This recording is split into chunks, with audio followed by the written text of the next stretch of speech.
6వ తరగతి తెలుగు వాచకం తెలుగు బాట 9వ పాఠం ధర్మ నిర్ణయం ప్రక్రియ చారిత్రక కథ ఇతివృత్తం స్థల పురాణం సేకరణ.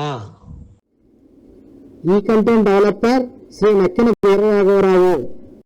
స్వీయ పరిచయం. నా పేరు నక్కిన వీరరాఘవరావు, స్కూల్ అసిస్టెంట్ తెలుగు, జిల్లా పరిషత్ ఉన్నత పాఠశాల కుతుకులూరు. ధర్మ నిర్ణయం పాఠ్యాంశ పూర్తి విషయములు వినడం, ఆలోచించి మాట్లాడడం. ఉద్దేశం స్థల పురాణం వివరణ, ధర్మ నిర్ణయం పాఠ్యాంశం. ఇవి చేయండి.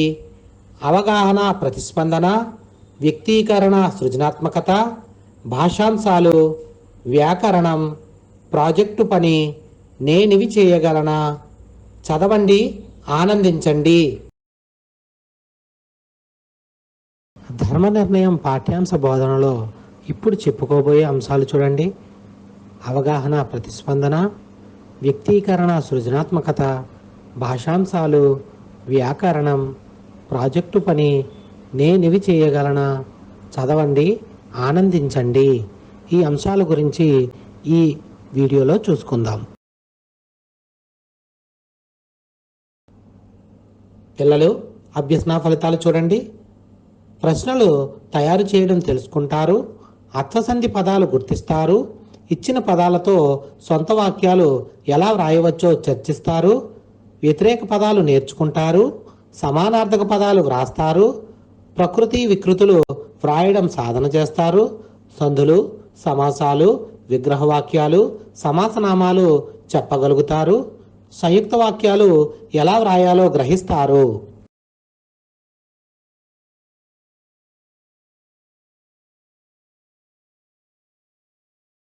పాఠ్యాంశంలోని ముఖ్యాంశాలు మరొకసారి తెలుసుకుందాం. చూడండి. శ్రీ విశ్వనాథ సత్యనారాయణ గారు ఆంధ్ర ప్రశస్తి పుస్తకంలో విజయవాడ నగర స్థల పురాణం గురించి రాశారు. రాజకుమారుడు 10,000 సువర్ణ నాణాలు ఇచ్చి మేలుజాతి గుర్రాలను కొన్నాడు. గుర్రాలు వాయువేగంతో పరిగెడుతున్నాయి. ఆ రథచక్రాల కింద పడి ఒక యువకుడు అసూలు బాశాడు. న్యాయశాసనాలకు రాజకుమారుడని కానీ సామాన్యుడని కానీ భేదం ఉండదు. మాధవ్ వర్మ తనకు ధర్మ కార్యాచరణే తప్ప స్వపర భేదం లేదని కుమారునికి మరణశిక్ష విధించాడు. దుర్గామాత తన భక్తుడైన మాధవ్ వర్మ పట్ల ప్రసన్నురాలైంది. గడియపాటు ఎడతెరిపి లేకుండా విజయవాడ నగరమంతా బంగారు కాసుల వాన కురిసింది. దుర్గాదేవి అనుగ్రహంతో రాకుమారుడు యువకుడు సజీవులయ్యారు. రాకుమారుడు యువరాజుగా పట్టాభిషిక్తుడయ్యాడు.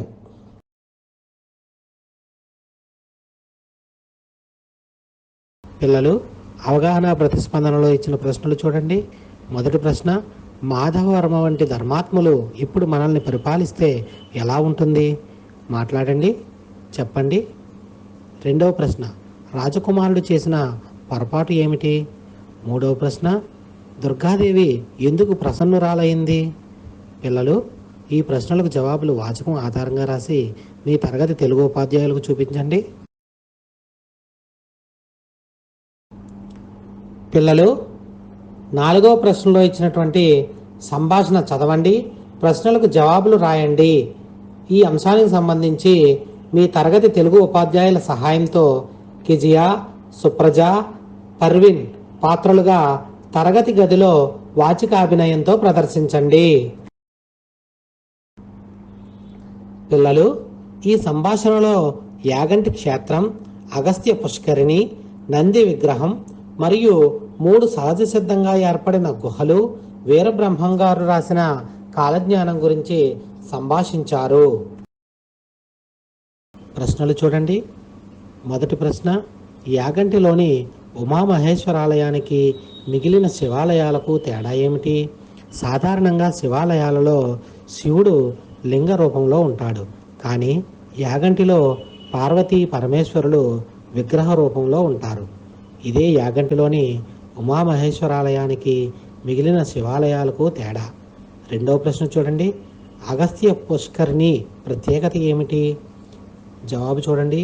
నీరు ఎప్పుడూ స్వచ్ఛంగా ఉండడం అగస్త్య పుష్కరిణి ప్రత్యేకత.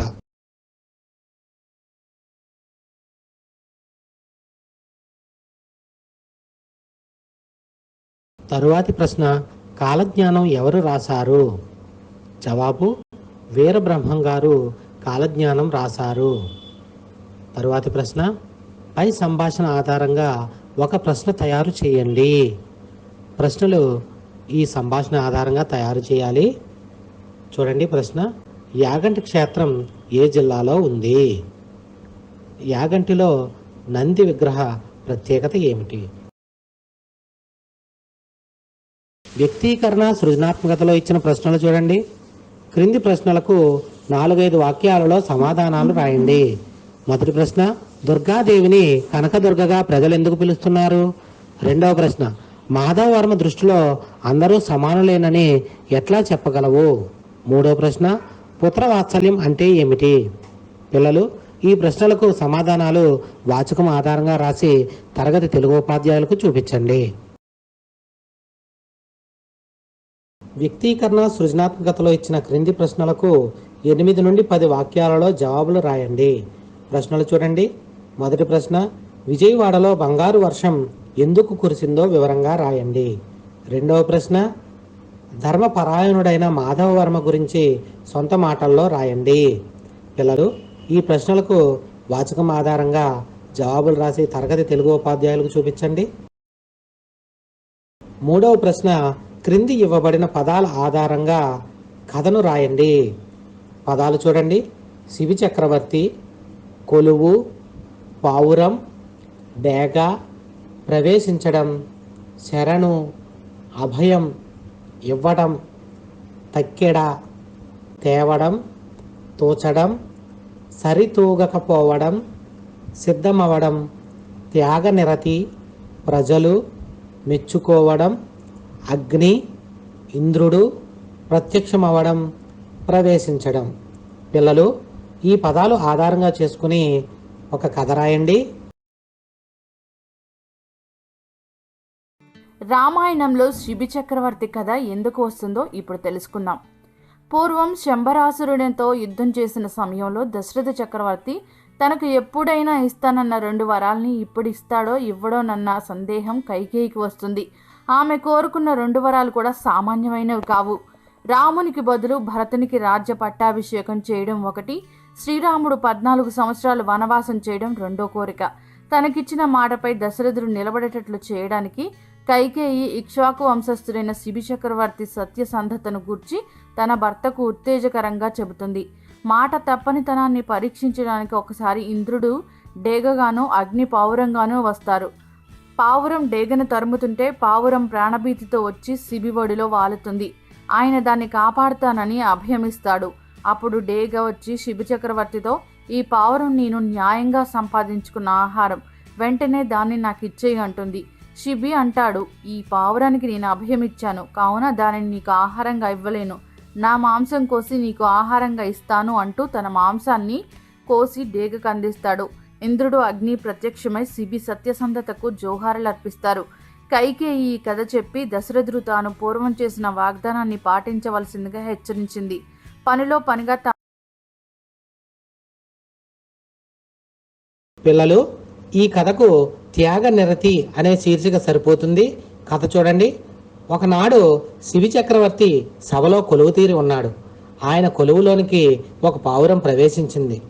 దానిని తరుముకుంటూ ఒక డేగ వచ్చింది. పావురం శివి చక్రవర్తిని శరణు వేడింది. తనను కాపాడమని ప్రార్థించింది.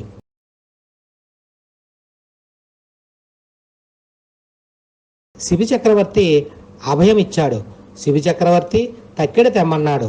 అది తన ఆహారం కనుక తనకు మాంసం కావాలని డేగ అడిగింది. తన శరీరం నుండి మాంసం కోసి తక్కెడలో వేసి పావురంతో తూచాడు.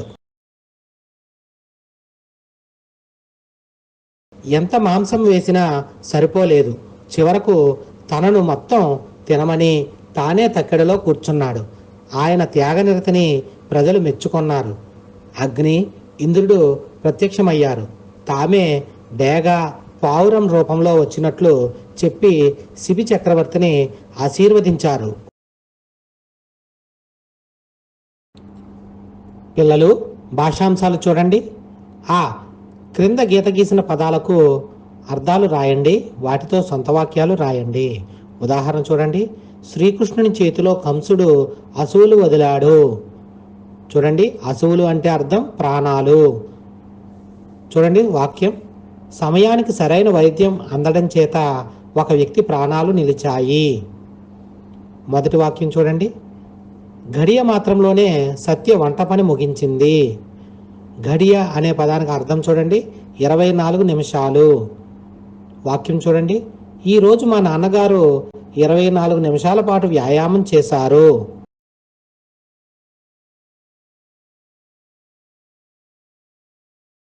రెండవ వాక్యం చూడండి.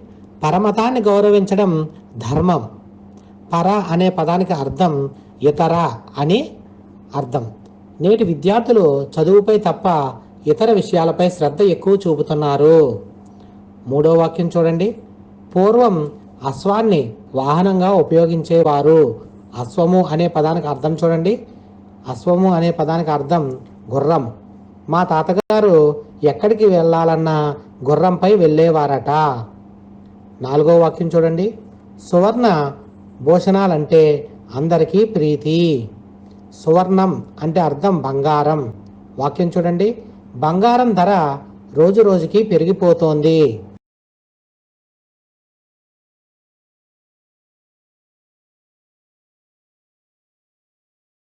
పిల్లలు, భాషాంశాల్లో తర్వాతి అంశం చూడండి. క్రింది వాక్యాలలో సమానార్థక పదాలు గుర్తించి రాయండి. వాక్యం చూడండి. వాసు గుర్రం ఎక్కి ఊరు బయలుదేరాడు. ఆ అశ్వం వేగవంతమైంది. గంట లోపలే హయం వల్ల ఊరు చేరిపోయాడు. చూడండి పర్యాయ పదాలు. గుర్రం, అశ్వం, హయం. తర్వాత వాక్యం. సూర్యుడు తూర్పున ఉదయిస్తాడు. ఆదిత్యుని రశ్మి సోకి ప్రకృతి నిదురలేచింది. రవి తాపాన్ని భరించడం సాధ్యం కాదు. చూడండి జవాబులు అంటే సమానార్థక పదాలు. సూర్యుడు, ఆదిత్యుడు, రవి. తర్వాత వాక్యం. అద్రి శిఖరం నుండి సెలయేరు జాలువారుతోంది. కొండపైన నగరం విస్తరించింది. ఆ పర్వతం మీదనే దేవాలయం వెలసింది. ఈ వాక్యంలో పర్యాయ పదాలు చూడండి. అద్రి, కొండ, పర్వతం. ఇవి సమానార్థక పదాలు. పిల్లలు, ఇప్పటి వరకు చెప్పుకున్న అంశాలపై కొన్ని ప్రశ్నలు అడుగుతాను, సమాధానాలు చెప్పండి. మొదటి ప్రశ్న చూడండి. శిబి చక్రవర్తిని శరణు వేడింది ఎవరు? ఆ కాకి, ఆ డేగ, ఈ పావురం, ఈ చిలుక. సరైన సమాధానం గుర్తించండి. చక్కగా చెప్పారు పిల్లలు. ఈ పావురం.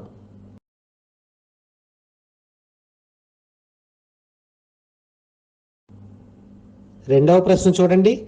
శిబి చక్రవర్తి కొలువులోనికి ఏ పక్షులు ప్రవేశించినవి? ఆ డేగ, ఆ పావురం, ఈ పై రెండు, ఈ ఏది కాదు. సరైన సమాధానం గుర్తించండి. చక్కగా చెప్పారు పిల్లలు. ఈ పై రెండు.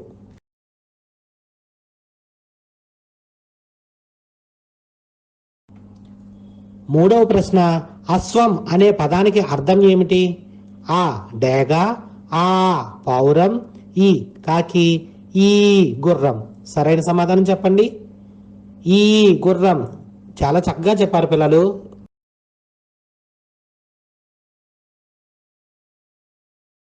తరువాతి అంశం. క్రింది ప్రకృతులను వికృతులతో జతపరచండి.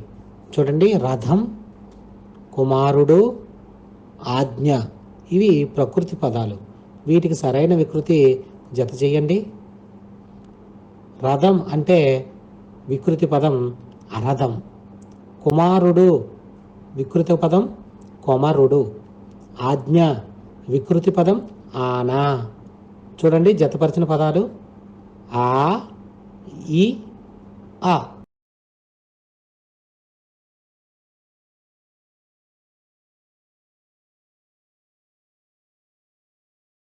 తరువాతి అంశం చూడండి.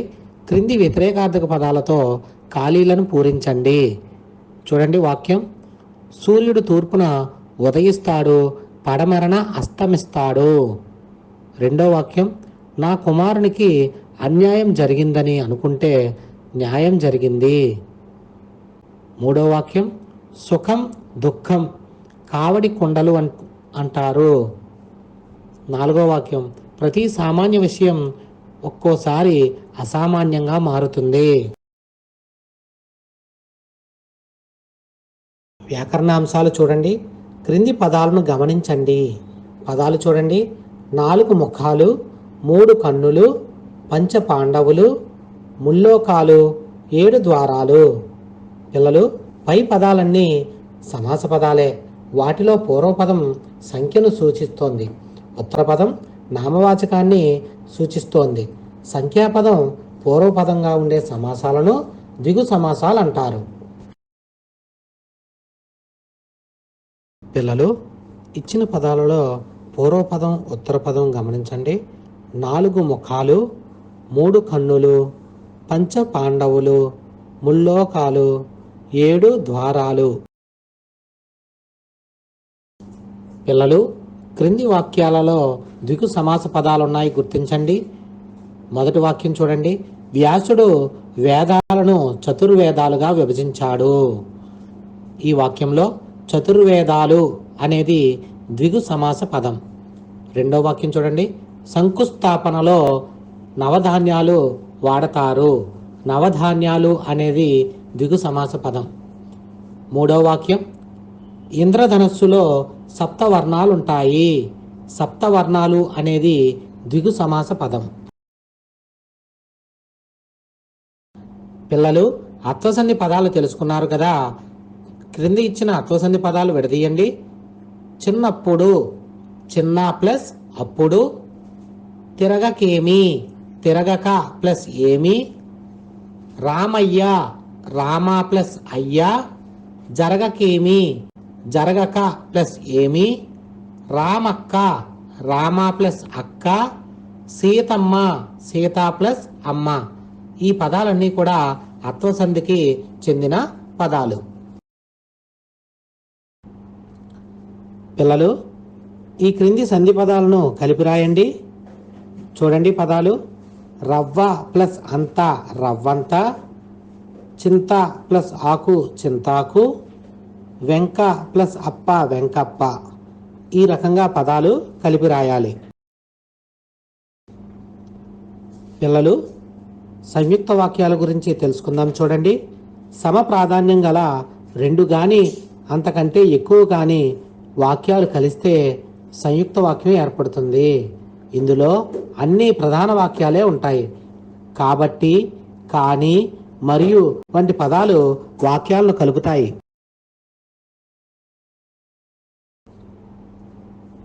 ఇచ్చిన వాక్యాలను గమనించండి, సంయుక్త వాక్యాలుగా మార్చండి.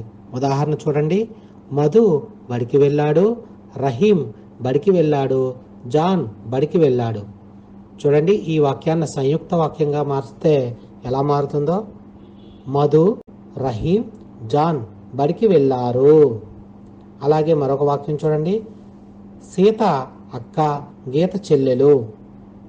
చూడండి, సంయుక్త వాక్యం. సీత మరియు గీత అక్క చెల్లెళ్ళు.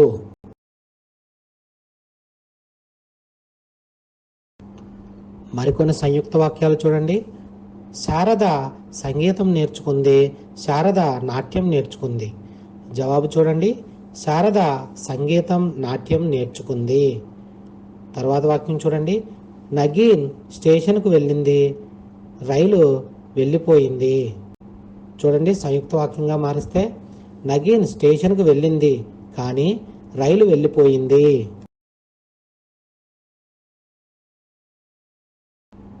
తరువాత వాక్యం. మాధవి పరిగెత్తింది, బస్సు అందలేదు. చూడండి, సంయుక్త వాక్యం. మాధవి పరిగెత్తింది కానీ బస్సు అందలేదు. తరువాత వాక్యం చూడండి. వర్షాలు వచ్చాయి, చెరువులు నిండలేదు. సంయుక్త వాక్యం చూడండి. వర్షాలు వచ్చాయి కానీ చెరువులు నిండలేదు.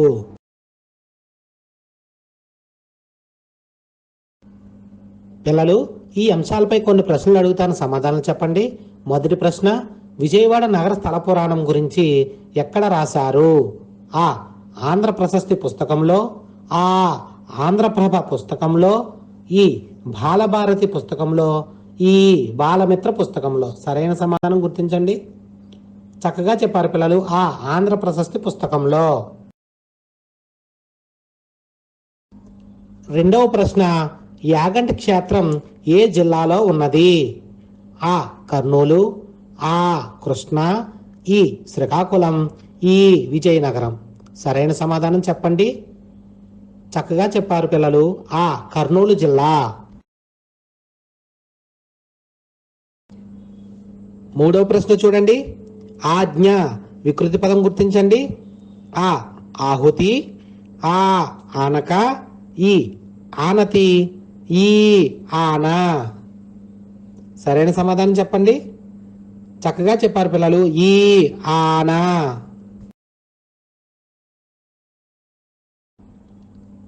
నాలుగవ ప్రశ్న, చిన్నప్పుడు ఈ పదాన్ని విడదీయండి.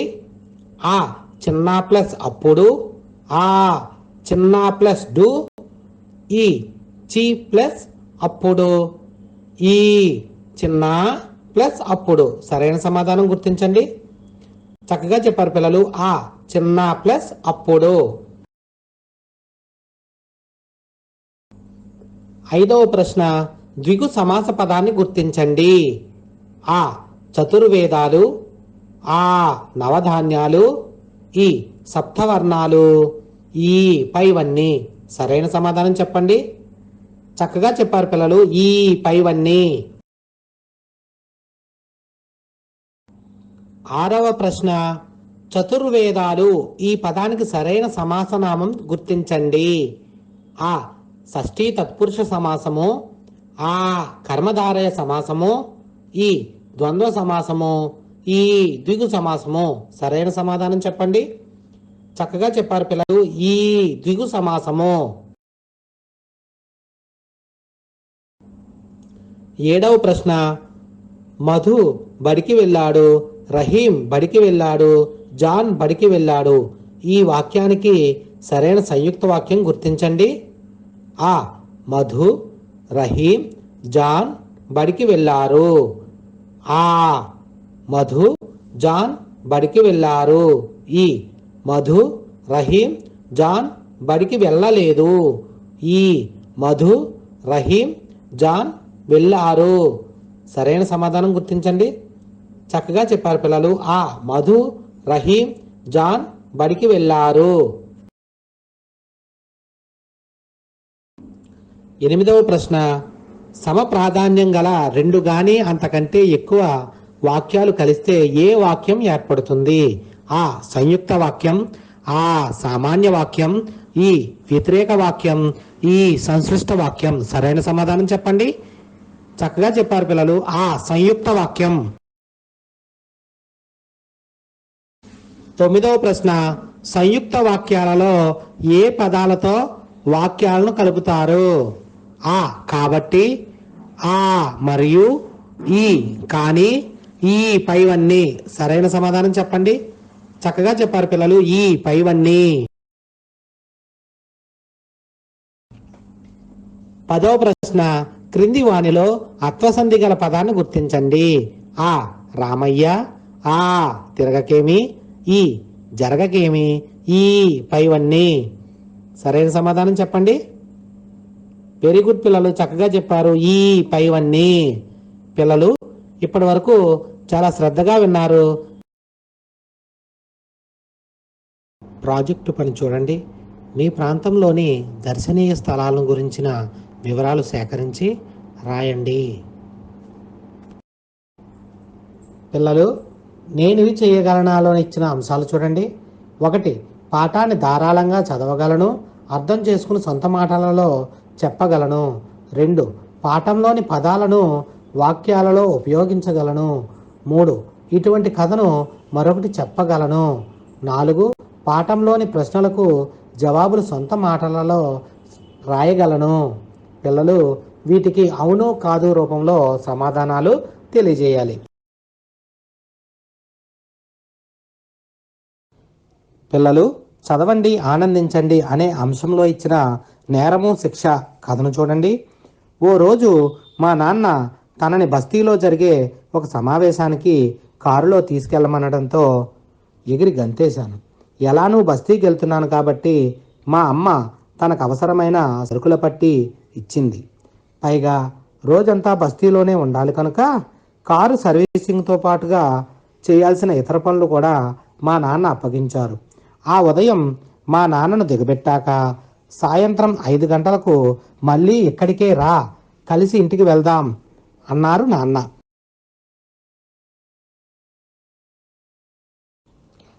హడావిడిగా పనులన్నీ ముగించుకొని నేరుగా దగ్గరలోని సినిమా హాల్కి వెళ్ళాను. సినిమాలో జాన్ వేవ్ చేసిన ద్విపాత్రాభినయంలో లీనమవడంతో సమయం గుర్తులేదు. నాకు గుర్తొచ్చేప్పటికీ సాయంత్రం 5:30 గంటలయ్యింది. నేను గారేజ్కి పరుగెత్తుకెళ్ళి కారు తీసుకొని నా కోసమే ఎదురు చూస్తున్న మా నాన్నను చేరేటప్పటికి సాయంత్రం 6:30 గంటలయ్యింది. ఎందుకు ఆలస్యమైంది అని ఆతృతతో నాన్న అడిగారు.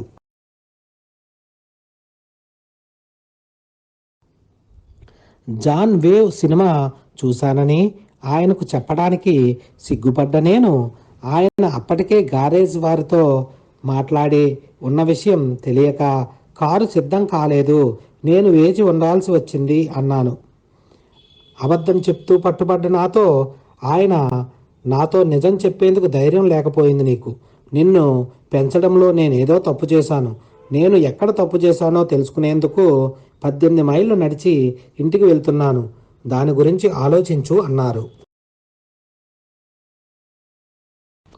సూటు బూటు వేసుకుని దర్జాగా ఉన్న ఆయన చీకట్లో దీపాలు లేని ఆ గతుకుల రోడ్డు మీద నడవడం ప్రారంభించారు. ఆయనను వదిలి వెళ్ళలేని నేను బుద్ధి తక్కువగా నేను ఆడిన అబద్ధం వల్ల ఆయన అనుభవిస్తున్న ఆవేదనను చూస్తూ 5:30 గంటల పాటు ఆయన వెనకే కారు నడుపుకుంటూ వెళ్ళాను. అప్పటికప్పుడే అక్కడికక్కడే ఇక మళ్ళీ అబద్ధం ఆడకూడదని గట్టిగా నిర్ణయించుకున్నాను.